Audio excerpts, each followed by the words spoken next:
Bonjour à tous, aujourd'hui je voudrais prendre un peu de temps pour réfléchir, pour méditer sur deux versets dans Matthieu 6, les versets 22 et 23.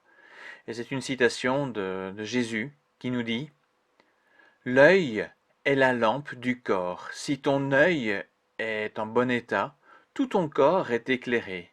Mais si ton œil est malade, tout ton corps est dans l'obscurité.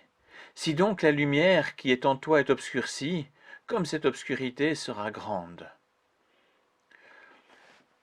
Quand les disciples de Jean-Baptiste vinrent voir Jésus pour lui demander au nom de leur maître s'il était vraiment celui promis par les prophètes plus anciens, Jésus reprit explicitement une prophétie d'Ésaïe avec comme première parole «Les aveugles voient». Question étonnante en fait de la part du prophète Jean-Baptiste éclairé par l'Esprit Saint et qui pourtant a du mal à voir la lumière du Christ depuis la prison où il est retenu. Sa souffrance l'empêchait probablement de considérer à sa juste valeur ce qu'il entendait.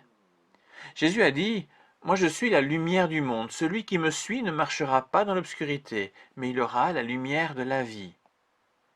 Si Jean-Baptiste, le prophète, a eu des difficultés à voir la lumière du Christ qu'il a annoncé et même côtoyé, à plus forte raison, devons-nous prendre au sérieux pour nous les paroles de Jésus qui parlent de l'importance d'avoir un œil bien portant pour laisser la lumière briller dans notre vie. Cela étant dit, allons un peu plus loin pour comprendre la pensée de Jésus. Quand nous observons une situation, sans toujours nous en rendre compte, nous mettons des filtres devant nos yeux. Il en existe de plusieurs sortes, plus ou moins opaques. Le premier dont on peut parler apparaît évident quand nous considérons les versets qui entourent la citation de Jésus. Juste avant, Jésus exhorte à se constituer des trésors au ciel et non sur la terre. Et puis après sa citation, il explique qu'on ne peut servir deux maîtres, Dieu et l'argent. Comprenons donc que le premier filtre qui nous empêche de recevoir la lumière du Christ est la convoitise, et plus largement toute tentation qui nous éloigne de la volonté du Père. Ainsi donc, la convoitise n'est pas uniquement à considérer par rapport aux biens matériels, mais à toute recherche malsaine de satisfaction personnelle, à tout ce derrière quoi nous pourrions courir et qui n'honore pas notre Seigneur. À cela s'ajoute aussi le filtre du mensonge.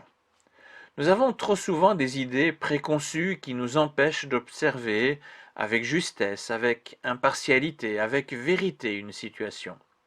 C'est par exemple le cas quand nous sous-estimons les conseils de Dieu et que nous cherchons des formes de compromis avec la vérité donnée dans sa parole.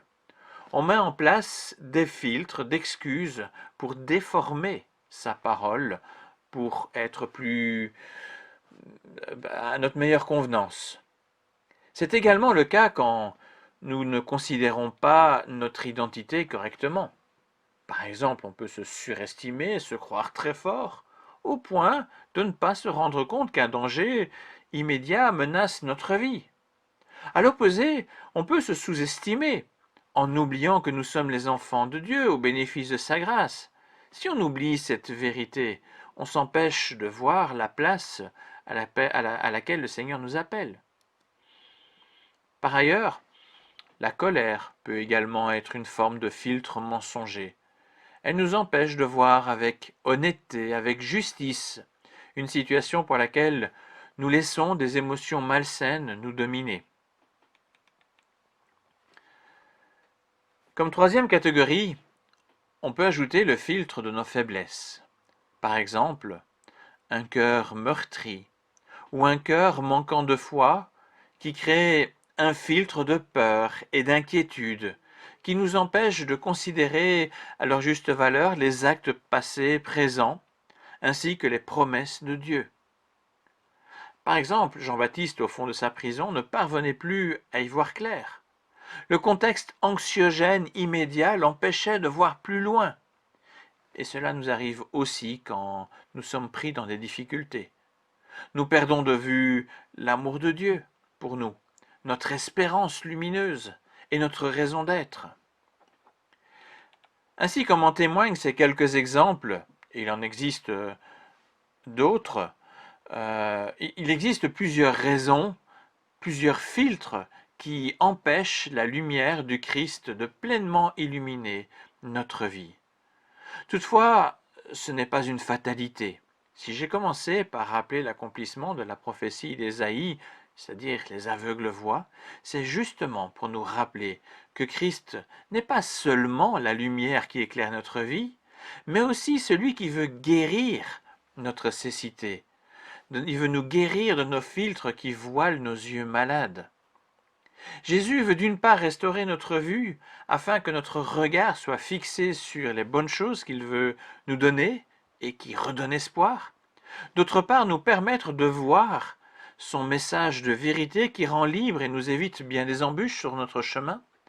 Et d'autre part encore, nous ouvrir les yeux sur ses actes et ses promesses, de sorte à trouver la paix, même quand ce qui nous entoure est sombre.